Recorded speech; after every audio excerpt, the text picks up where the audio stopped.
13. Do our judges make sense? In November 1980, the Washington Monthly called attention to the growing irrationality of many court decisions.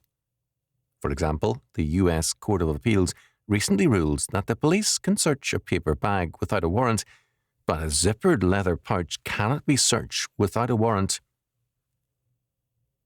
The U.S. Supreme Court has given a series of strange decisions regarding aid to parochial schools. According to these decisions, tax funds can be used to supply textbooks to parochial school students, but not to parochial schools. However, projectors and maps cannot be supplied at all, and guidance services cannot be on school grounds. All this is supposedly in the name of the First Amendment. Why are maps a violation of the First Amendment and textbooks are not? Do the judges know something about textbooks and maps of which the rest of us are ignorant? In a Kansas City case, a civil servant was operating a private business on government time and with a government secretary to do it. The man's defense was that this was routine practice among federal officials. A jury found him guilty, and he resigned. The judge, however, soon thereafter overturned the jury verdict on the grounds that criminal intent was lacking. The civil servant then asked the Merit Systems Protection Board to reinstate him. An administrative judge not only ordered his reinstatement, but also stipulated that the man was to be awarded $20,000 in back pay.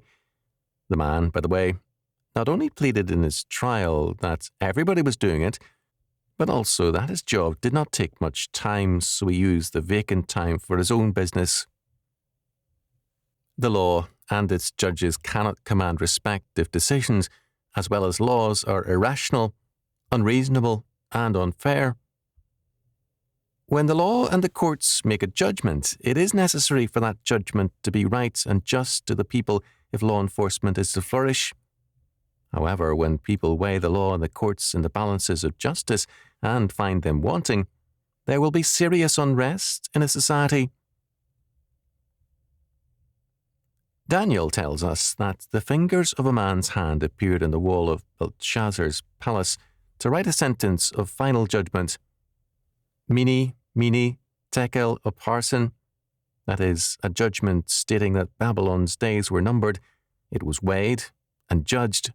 Daniel 5:25-29. Now, increasingly, that same judgment is being written on the minds of many Americans as they see the direction of our laws and courts. The foundation of freedom is righteousness or justice. If the law begins to represent instead a form of injustice or unrighteousness, the law itself will be judged by both God and man. Solomon said, "Righteousness, or justice, exalteth a nation, but sin is a reproach to any people." Proverbs 14:34. Today, all too often, our laws and courts are a reproach and an embarrassment to us. They have parted company with justice. They are instruments too often of injustice and power, not of justice and freedom